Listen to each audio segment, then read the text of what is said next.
everyone, Bosch here, bringing you my Secret Santa review for Sayonara Zetsubou Sensei. And if you don't know what the Secret Santa is for, I guess, blogging world, for Metanord and everyone else during the holiday season, basically it's from the blog named Reverse Thieves.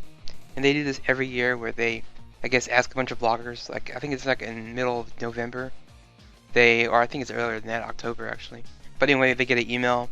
You send your email and your mail account, and they basically pair you up with another blogger or reviewer that does the same thing, and basically it's randomized and everyone gets a different person. So, and our job is to recommend 3 animes. It can be a 13 episode series, a 25 episode series, a movie, OVA, or anything like that, as long as it's one, I guess, not a second season of a show. I guess you, well, if your mail account says you watch season 1, I guess so. And out of the 3, you're supposed to choose one and, I guess, watch it and review it after you finish watching it. It's kind of an interesting way to get bloggers to, I guess, interact with other bloggers, I guess, or reviewers. So it's kind of a neat idea. And yeah, I participated last year and had a lot of fun with it. And a lot of the Metanor writers have done their reviews as well. So if you want to read that, I'll put a link in the description. You can read that. Anyway, on with the review.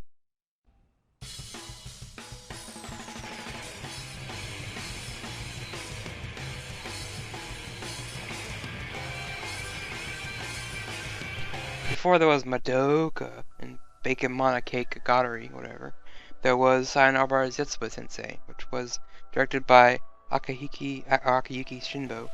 And yeah, from what I understand, he's a weird director. He likes visuals and stuff like that, and if you've seen Monogatari and Madoka, you obviously can know those are very visual on the eyes and everything.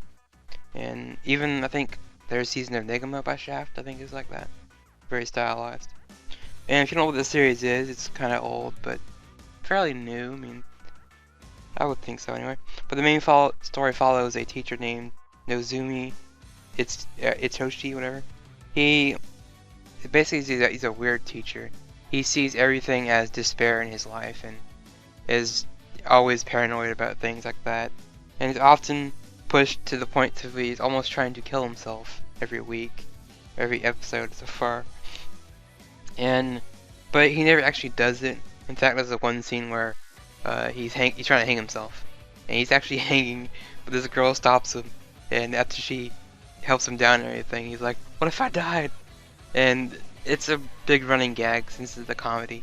And that scene made me laugh. And this other scene where he's trying to throw himself in front of a train, and the girl stops him, and the train's flying by his face, like near him. He looks back and yells at her, "What if I died?" And that to me was a kind of funny gag with that character. Just seeing him, he's just trying to kill himself, and he's just like, he doesn't really want to, you can tell. So it's just a pretty funny running gag for the series. And that's kind of the main character. But the other side of the story is him. He's a teacher, so he's teaching his class about, every week it's a different lesson about despair and different things. And I thought that was cool how each episode out of 12, each of them kind of have this lesson in the middle of them. It's kind of funny. As thrown in by the jokes and stuff like that, here and there. And the girls that he teaches in this class, each character is just unique and strange in their own way. And when I mean strange, I mean there's like their character traits. We have like this one girl, she's a super stalker. You have a girl, Hikikomori. She doesn't you know those out, anime. Doesn't leave her house. You have a girl that's really bossy, likes everything in a certain order. And another one's got like a split personality. She kind of bounces back and forth throughout the series. And I have another girl. It's not really a personality trait. It's more of a, I guess it is a trait for her. She's big into yaoi, and she does the manga and stuff like that. And everywhere she sees, she's usually into that and stuff like that. And there's a few episodes where they have parody and references to other anime, which is kind of nice, kind of funny. And there are more girls to talk about, but there's just so many to go through. It's just outrageous. And speaking of some of the characters, I'm probably gonna butcher some of these names, but bear with me. We have I guess technically the other main girl, Kafuka Fura, and she's the very optimistic girl. I've never really seen her down or sad about anything. She sees the light in everything, so she's very positive about everything in life. There's even an episode where she's talking about, I guess, crimes, and she's like, if your crime came to light and everyone saw what you did or knew what you did, then it's all's forgiven. And there's a guy that kind of busts in the room. He's like, even if I committed a murder or I did some kind of crimes like that, and he's like, what if I didn't tell anyone? She's like, well, then it's still a crime. And I guess they show him a scene where he's in the police station confessing, and later he's like, does that mean I'm saved or whatever? And she's like, if it came to light, then yeah, whatever, yes. And he drives off. That made me laugh. Just that character just cracks me up. And next we have Karuma, I think. She's the girl with split personalities, and she's looks like a foreigner because she's got blonde hair, and she does say some English here and there, but she's kind of the fan service character, so there's often a panty shot because of her. And every time anyone sees her do that or it happens, she screams and yells at him like, I'm gonna sue you. And that's kind of her one side of the personality. The other one is very loving, and she likes Japan. She likes everything about it. So, and I don't know how it's triggered. I guess didn't really say how it was triggered, but from what I could tell, like when she got hit or anything like that, she would flip. The switch would flip, and she would just change personality. It's kind of funny. And then we have Matori Tsuki, I don't know how to say her name. She's basically the stalker girl, and she follows Nozumi everywhere he goes. You often see a shot where he's like in an alleyway, kind of just talking, and you see this girl kind of poke out behind this pole, and she's stalking him. And her episode was hilarious when they introduced her. There's like a stalker of a stalker of a stalker of a stalker, so they kept this long chain of stalkers just following each other down this like alleyway, and it was so hilarious to me. Yeah, I liked that character. She made me laugh. And then the last would be Karusu, whatever. She was she's the girl that's serious about everything, and everything has to be a certain order and like that. And her character trait was funny because I guess she wasn't feeling good and the teacher wasn't feeling good, so she was sleeping in the nurse's office and he kind of laid in the same bed with her, and they both woke up at the same time and saw each other. And I guess she assumed he did some things, and she told him that, oh, you gotta get married to me now, and that's her gag throughout the series. She's the one that's gonna marry him because of a misunderstanding of them sleeping in the same bed. So she automatically assumes, oh, we're gonna get married, and those parts cracked me up the most. Just her character.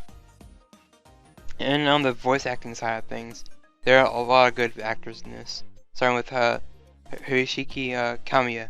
He's the voice of the teacher, and he's very good. He does yell and scream a lot, but still it's funny. For me, anyway. I have Yu Koibashi, which I just know her from Gintama. She's, I think Ayami, the girl who wears the red pair of glasses and purple hair. And she's the split personality girl, and she is just crazy. I love listening to her voice. When she plays like the crazy psycho role like in this series, she does it so well. She sells it really, really good. The other one being Maria Inoue. I think she's the serious girl who's the bossy one. She was pretty funny. I like listening to her as well. Next two would be Chia Saito. She was kind of fun to listen to as well. And Miyuki Sawashiro at the end. And yeah, those actors right there kind of sold the show for me. It was just fun listening to Hiroshi Kamina just go nuts with his character. And there are like scenes, like I said, where he has to scream because he's acting out him killing himself and stuff like that. It was kind of funny. And the last thing to mention would be the parodies. Often a lot of them are like different like movie parodies. So have like movies have like those little openings like Columbia Pictures, things like that. They often have a few of those that Hiroshi Kamiya kind of, you hear him in the background talking and stuff. It's funny. He even does like a theme song to one where he's just like dun dun dun dun, thing like that. It made me laugh. And they also have like little mini commercials for the show, which kind of funny to me. How they have commercials for inside instead of I guess the halfway point. So, but yeah, overall I'll give Sayonara Zetsubou Sensei probably like a 9 out of 10. It was really fun, really hilarious, and you could probably marathon it in 1 day, 2 days, 3 days. So, and I think there's like 2 seasons. I think there are 3.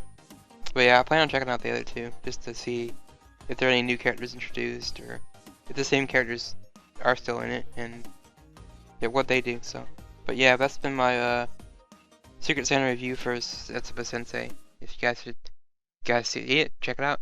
Might enjoy it. But anyway, thanks for listening and see you next time.